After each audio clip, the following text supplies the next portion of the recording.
এর সম্পর্কিত সচেতনতা র্যালি ও আলোচনা সভা অনুষ্ঠিত হল কৈলাসহরে। মরণব্যাধি এইচআইভি এইডস সম্পর্কে সাধারণ মানুষকে সচেতন করার লক্ষ্যে প্রতি বছর 1 ডিসেম্বর দিনটিকে বিশ্ব এইচআইভি এইডস সচেতনতা দিবস হিসেবে উদযাপন করা হয়। কিন্তু বর্তমান পরিস্থিতিতে রাজ্যে প্রতিনিয়ত এইচআইভি এইডস রোগের সংখ্যা বৃদ্ধি পাওয়ায় এ নিয়ে বিশেষ বিভিন্ন সচেতনতামূলক র্যালি ও আলোচনা সভার আয়োজন করা হচ্ছে রাজ্যব্যাপী। ইতিমধ্যে রাজ্যের একটি অনুষ্ঠানে মুখ্যমন্ত্রী রাজ্যের এইচআইভি এইডস এর সংখ্যা বৃদ্ধি পাওয়ার বিষয়টি নিয়ে উদ্বেগ প্রকাশ করেন। বিশেষ করে রাজ্যের যুব প্রজন্মের মধ্যে এ রোগে আক্রান্ত হওয়ার সংখ্যা আশঙ্কাজনকভাবে বৃদ্ধি পাচ্ছে বলে তিনি জানান।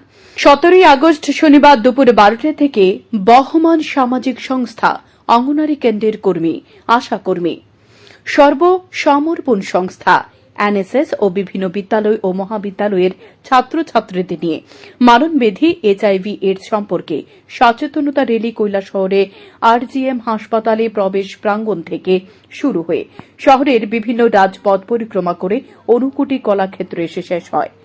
তারপর এইচআইভি এইডস সম্পর্কে এক বিশেষ আলোচনা সভা অনুষ্ঠিত হয় অনুকুটি কলাক্ষেত্রের 2 নং হলে।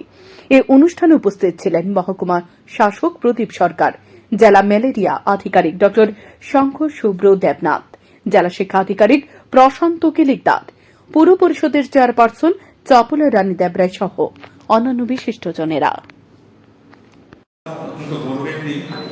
মাননীয় মুখ্যমন্ত্রীর হাত ধরে যে ক্যাম্পেইনের ইনগরেশন সিভিল সেক্রেটারিয়েটে হচ্ছে, তার পাশাপাশি ইন্টেন্সিফাইড আইইসি ক্যাম্পেইনের অনুষ্ঠান সমান্তরালভাবে আমাদের ডিস্ট্রিক্টে ইনগরেশন হয়েছে। এটা আমাদের কাছে অত্যন্ত গর্বের বিষয় এবং আরও ধন্যবাদ জানাতে চাই সবাইকে। আজকে প্রতিকূল আবহাওয়া উপেক্ষা করে যে উৎসাহ উদ্দীপনার সাথে এইচআইভি এইডস ড্রাগসের বিরুদ্ধে আমাদের যে যুদ্ধ, তার অঙ্গ হিসেবে যে র্যালি অনুষ্ঠিত হয়েছে, তাদের সবার যে স্বতঃস্ফূর্ত অংশগ্রহণ ছিল তাকে আরেকবার গুণিশ জানিয়ে আমি সবাইকে বলবো একটা জোরে হাততালি হয়ে যায়।